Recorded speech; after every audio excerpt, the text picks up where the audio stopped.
ہمارے پاس سوال ہے، مندرجہ ذیل ٹیبل میں ایکس نامی ملک میں کاروبار کی صورتحال کچھ یوں ہے۔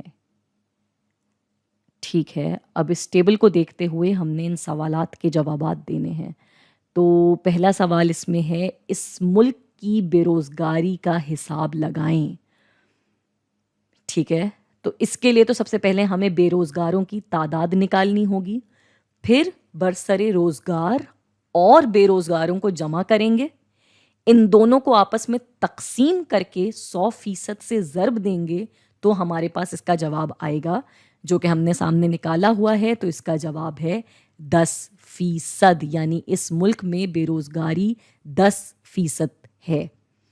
دوسرا سوال، اس ملک میں کتنی فیصد عوام روزگار میں حصہ لے رہی ہے؟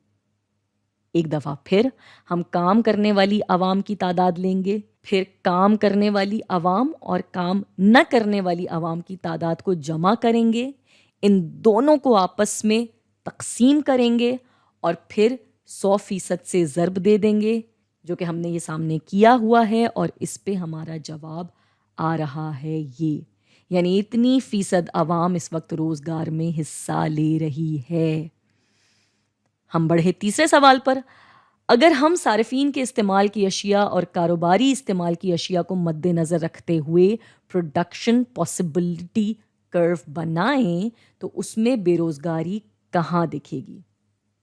سب سے پہلے تو ہم یہ پچھلی ویڈیوز میں پڑھ چکے ہیں کہ پروڈکشن پاسبلٹی کرو، جس کو اکثر PPC بھی کہا جاتا ہے، وہ کچھ ایسا ہوتا ہے، اور چونکہ ہم یہاں پروڈکشن کی بات کر رہے ہیں اور ہم سے پوچھا جا رہا ہے کہ پروڈکشن کے کرو پہ بے روزگاری کہاں دکھے گی، تو یہ ممکن نہیں ہے۔ بے روزگاری میں پروڈکشن نہیں ہوتی، کسی بھی چیز کی پیداوار نہیں ہو رہی ہوتی، کیونکہ وہ تو بے روزگاری ہوتی ہے۔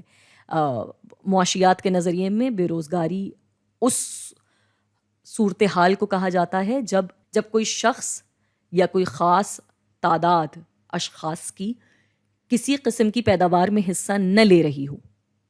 تو اب جب وہ کسی قسم کی پیداوار میں حصہ نہیں لے رہی تو وہ پروڈکشن میں حصہ نہیں لے رہی، چنانچہ یہ بے روزگاری اس کرو پہ نہیں دکھے گی، یہ ادھر دکھائی دے گی۔